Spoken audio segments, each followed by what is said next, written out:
Hey guys, welcome to week 3 of a crash course in Ableton Live.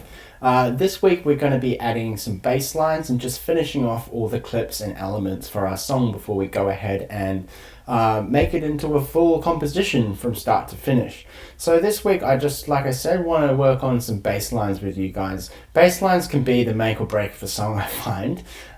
So it's really important making sure your bass and your drums gel together really well. So I'm going to take the drums and the chords that we worked on last week.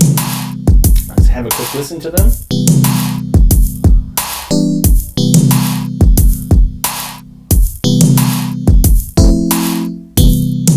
Cool, great place to start. Good starting point. So on our left hand side in our menu that you guys should be pretty familiar with now, we're just going to drag and drop a bass sound.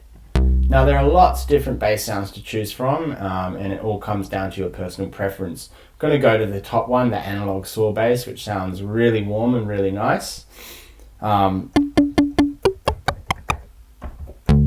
There we go.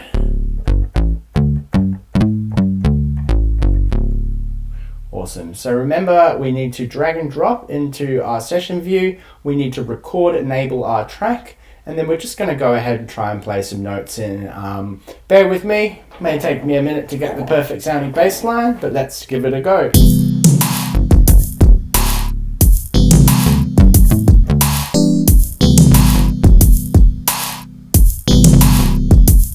Now I'm just using my MIDI keyboard here, but again, you guys can manually program these into the clip, or you can just use your computer keyboard.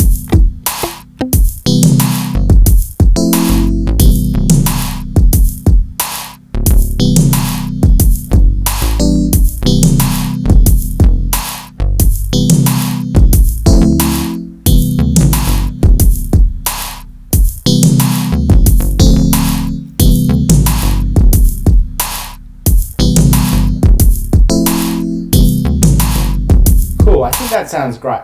Alright, so I'm going to record that in and then we'll edit the notes so that they are perfect. 2, 3, 4.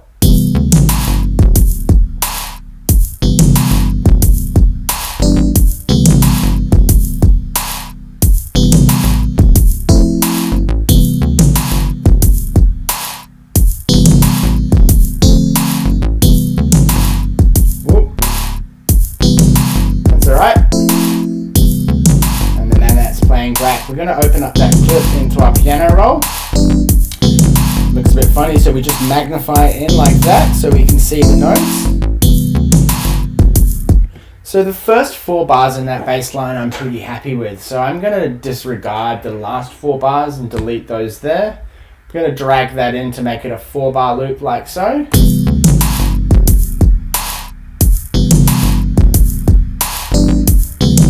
And again, we've got our instrument here and we've got our parameters that we can change. I'm going to take the filter, which is going to filter everything and all the frequencies out. As I pull the knob down, you'll hear, if I solo that instrument, you'll hear it a bit better. That's with the filter the whole way open.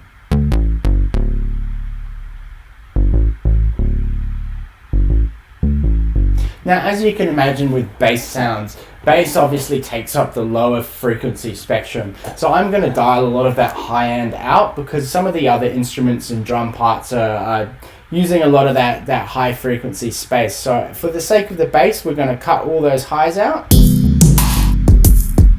I'm going to mute my chords now, just so I can listen to the bass and drums together.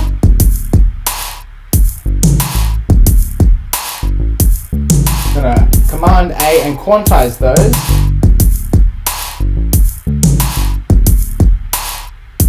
Get rid of a few dud notes.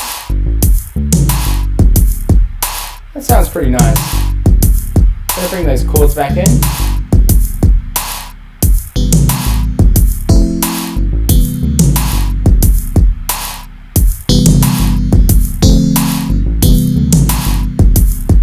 And we'll listen to it with the lead line.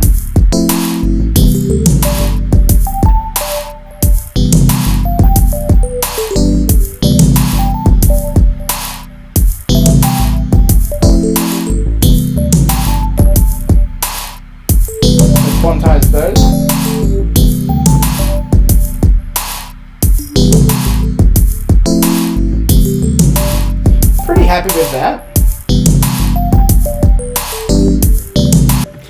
again, so with the variation thing, I'm going to name that baseline 2. I'm going to copy that up to the top there, name that baseline 1, and I'm going to make a variation of that baseline 1 that matches those chords that we made last week. That's just the 2-bar loop. So let's make a 2-bar loop for the baseline. Something a bit with less notes, something a bit simpler. Ooh, sorry. There we go. My bad, I just realized I named my bright times the baseline, so that's actually lead 1. That is baseline 2. My apologies. And then copy and paste our baseline and make that baseline 1. Alright.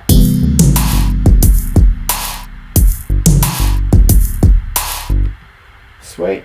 I'll make it a 2-bar loop. Might get rid of those 2 lead-in notes at the end.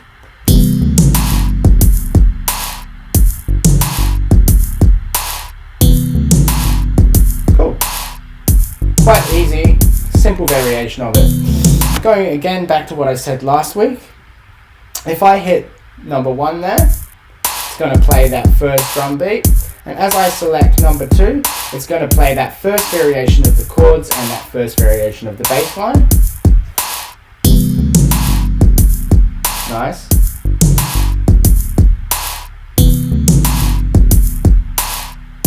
I'm going to hit 3.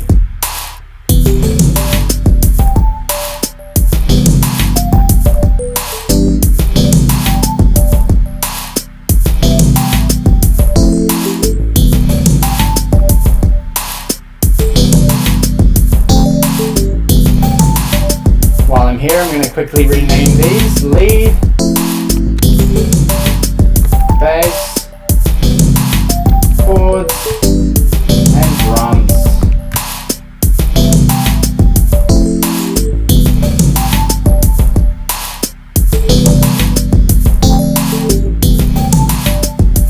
Awesome, sounding great. I'm going to stop those clips.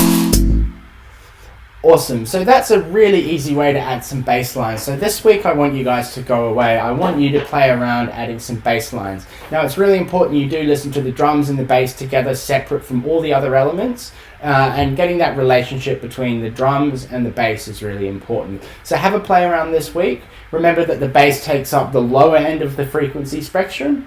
So yeah, dial off some of those frequencies if the parameters in your instrument allows you to do so. Next week I'm going to show you some mixing tips as well. So we're going to take all of these elements that we've been creating in the first 3 weeks, and then I'm going to show you how we can record them into a song, and then we can mix those elements so they sound as good as they possibly can together.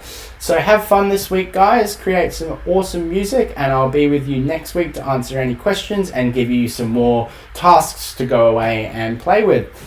Enjoy, guys. Till next week.